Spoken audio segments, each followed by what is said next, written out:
So, the first story I want to tell about is the time I fell asleep in the airport right in front of my gate and missed my flight. So, a little backstory, it was shortly after my point in contact, Alicia's husband, had died. And there was a lot of emotions around that because he was an amazing guy. And we decided to come down and still do hands to hearts classes.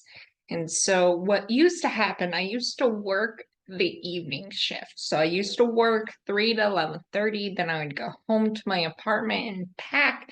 And then like the next morning at 5, 6 o'clock, I'd head to the airport. And that became what I normally did. And it normally wasn't that big deal. I'd sleep on the plane, would be good.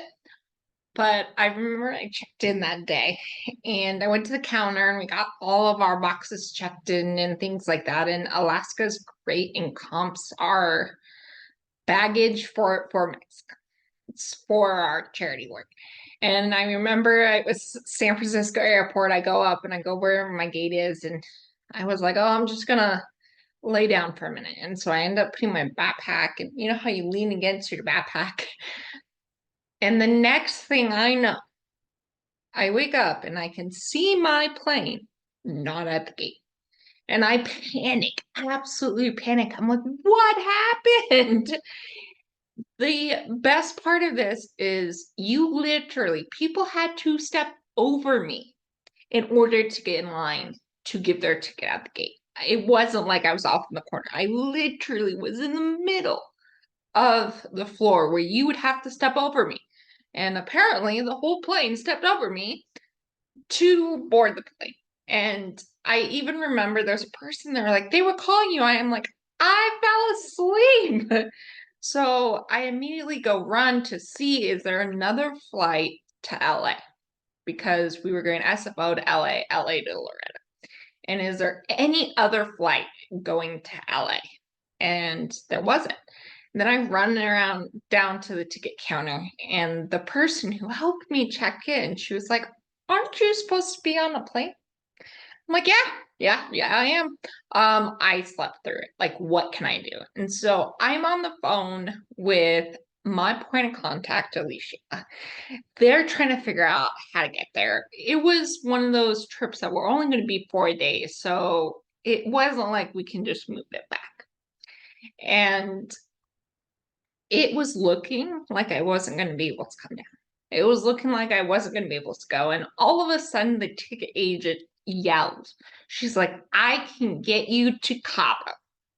I can get you to Cabo. And I relayed that message. And it was told us that it's about 4.5 hour drive from Constitution to Cabo. But if that's what you want to do, let's do it. And my point of contact was like, I don't mind driving. So if you want to, just say so. And I said, well, I guess we'll see you in Cabo. And I changed my ticket. I have to go upstairs, take the tram to International Airport, etc., etc.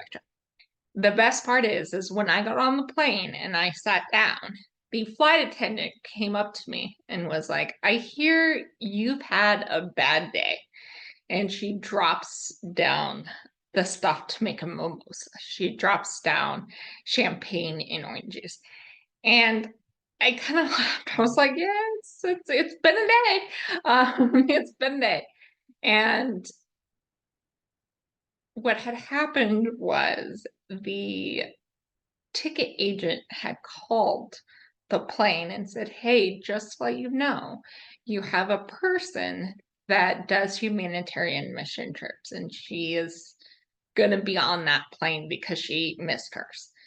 And so we landed in Cabo. They picked me up. We took this like scenic route home of 4.5 hours.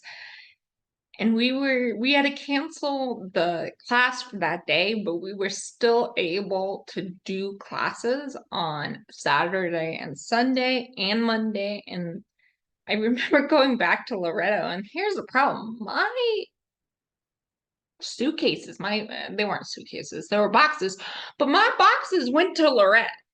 And if you guys don't know, when I go down to Mexico, I don't like to pay duty. So you don't tell them what you have. right? It's not like you're lying to them, but you don't say like, "Oh yeah, I got medical supplies. I'm a nurse." No. All right. I teach classes. Oh, they're for the kids. I remember once I had a laryngoscope, which you use to intubate, and he pulls it out and looks at me and says, "What is this?" And I said, "Hey, have you ever dropped something behind a cabinet and you couldn't see it or reach it? That's what this is for." And he's like, "Oh, I need one of these." I'm like, "Go look online," right?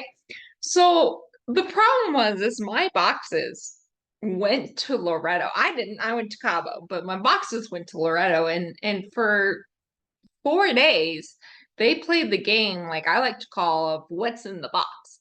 I mean, that thing was probably radioactive because they sent through the x-ray so many times. And I was pretty well known. I was coming down pretty frequently, and I walked in, and one of the agents was like, "Ooh, you're in trouble." I'm like, "Yeah, no, no." And he's like, "Listen, you are supposed to take the boxes with you when you leave." And I'm like, "Yeah, I'm aware." Like, I didn't land there, I landed Cabo. The funniest thing was is before we'd gotten in, my point of contact, her daughter and me, had bet how long it would have taken us in customs to get those packages back, right? And if there's one thing I know about Alicia, you don't ever bet her. You're going to lose. And she said, "Oh, I think it's going to take an hour and a half." And like on the dot, it took an hour and a half to get it. And they finally let it go and things like that. And it turned out all well and dandy. But not always do things go okay. Sometimes there's mistakes. And especially with Hands to Hearts, just some amazing work. But what also is amazing is we provide an environment that we are human. And if human mistakes happen, we work so it's not again, happen again. But with that being said, we understand that as humans, we are going to make mistakes. And that is the trip where I fell asleep in front of the gate and missed my flight.